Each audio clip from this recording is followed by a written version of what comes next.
Hello and welcome to Auto Shenanigans. How the devil are you? Have you had a good week?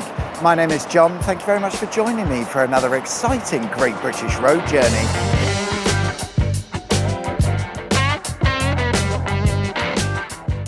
This week we continue with our exploration of Buckinghamshire. In the last episode we travelled from Buckingham to Wendover, based in the north of the county, so this week I thought we'd start at one of the most southerly points in the county. As always, to help navigate our way around, we'll be using a copy of my 1923 Michelin guidebook, period correct maps, and you know how it is by now, I'll cobble together some random things to look at along the way. To begin, I've come to Iver, today a small town with around 12,000 residents, but in the days of my guidebook it was a bit of a nothing place. There would have been around 2,700 people living here back then, and my guidebook makes no mention of anything interesting to look at. But don't worry, I think I found something. The M25! Okay, not that, but the motorway's construction meant a bit of road rearrangement on the B470, which runs through Iver. It's this road here.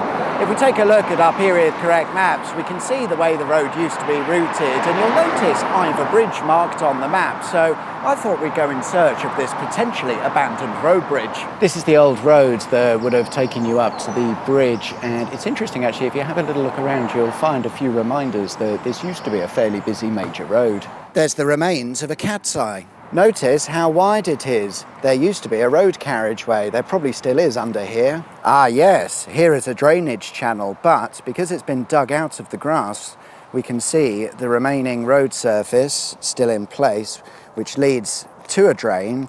And this of course would have been a footpath.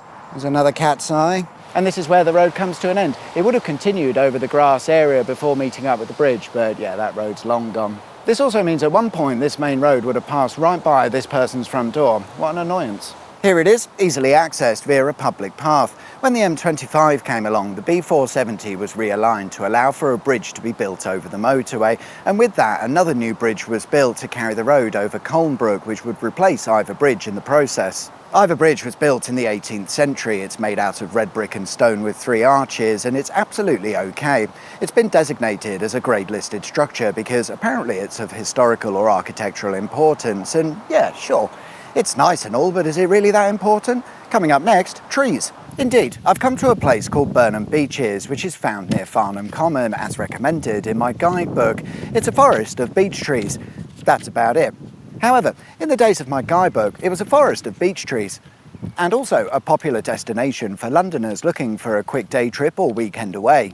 This came about due to a unique set of circumstances where in 1879 the land was purchased by the City of London Corporation to be used as a recreational area by the residents of the City of London. In the 1920s we would have found coachloads of Londoners travelling here to enjoy the woodland, which apparently has trees that are several hundreds of years old. Our next destination is the town of Beaconsfield, and to get there we'll be using the A355, which seems to be a glorified B road. And how about that? Looking at our old maps we can see that the A355 used to be the B473.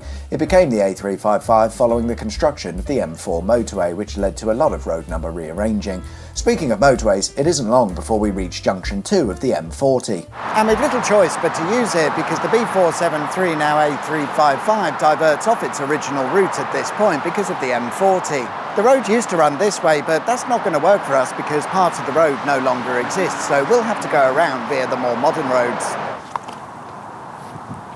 No.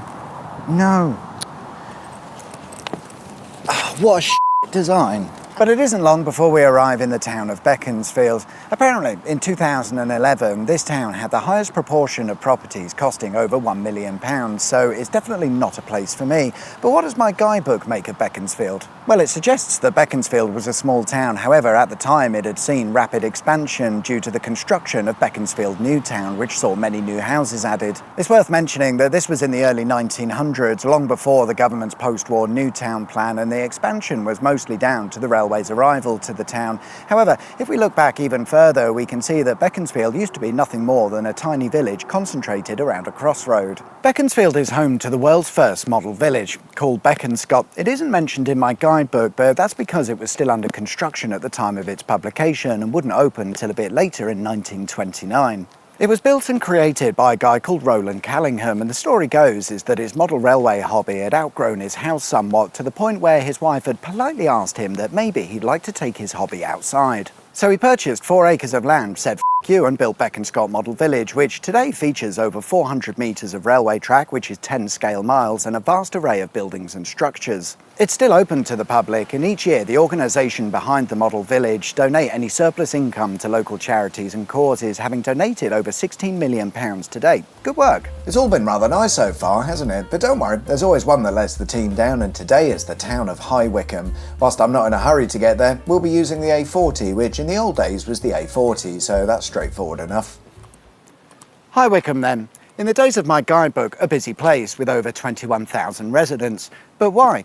Well, in the 1800s, High Wycombe became the place for furniture manufacturing, and that brought so many factories to the town, they ended up building rows and rows of terraced housing for their workers. By the 1920s, the furniture industry wasn't doing so well, and a lot of the housing areas they'd built turned into slum areas that were so bad, by 1932, the local council initiated a slum clearance scheme. But if you ask me, it was too late, and High Wycombe has had a certain reputation ever since. My guidebook suggests that maybe we'd like to visit what it lists as Norman ruins. I'm not exactly sure what it's referring to, but just alongside the A40 we find the Hospital of St John the Baptist. It's a ruin and believed to have been built in the 12th century, so it checks out as a Norman ruin, which sadly, according to Wikipedia, did not have a helipad installed. Opposite the ruins is Pan Mill, constructed around the same time as the hospital, and it's probable it was part of the hospital site where they would have made their own flour.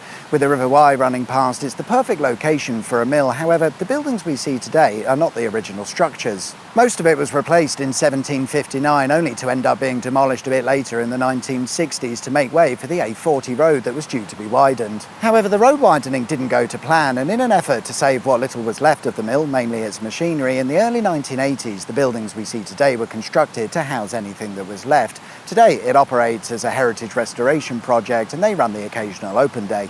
I think we got off lightly there with High Wycombe. Let's move on, and to get to our next destination, we'll head out of the Wycombe via the A4128, which is exactly the same as it was in the old days. Is anyone else surprised at the amount of roads that are still the same as they were 100 years ago? You'd have thought we'd have made a bit more progress by now.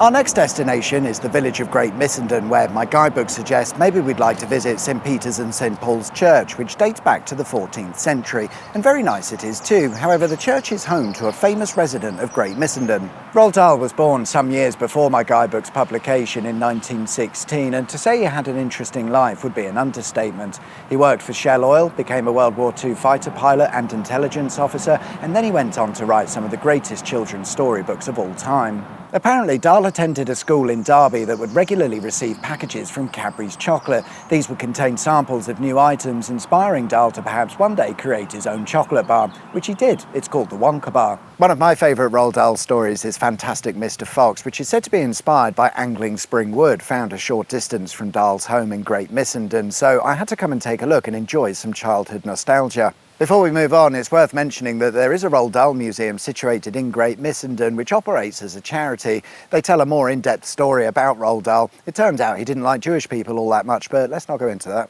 Our final destination today is the town of Chesham, where we find a London Underground station that served the town since 1889.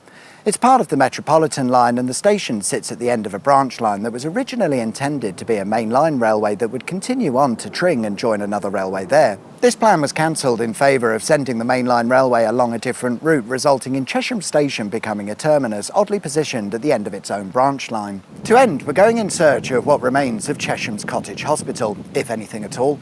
It was a Victorian hospital, so sketchy as you like, and it opened in 1869 with only 7 beds. Following an outbreak of typhoid in 1871, an additional building was constructed as an isolation unit, and it was given the nickname the Iron Hospital due to the 20 iron bed frames they used. In 1923, the year of my guidebook's publication, the hospital would close so that it could be completely rebuilt and upgraded. It would then become part of the NHS when that was established in 1948, and the hospital would continue to operate, pun absolutely intended, until 2005. And if we take a look at some old aerial photos, we can see the building still in place. And there we are then, guys. That's all we've got time for this week. Thanks very much for watching. I hope you liked the video. If you did, there is of course a button specifically for that, and if you haven't subscribed already, please consider doing so. That would be wicked sweet awesome. Enjoy the rest of your week, whatever it is you get up to. My name's John, you've been watching Auto Shenanigans, and I'll see you guys next time for another exciting Great British Road Journey. Until then, take care, bye bye.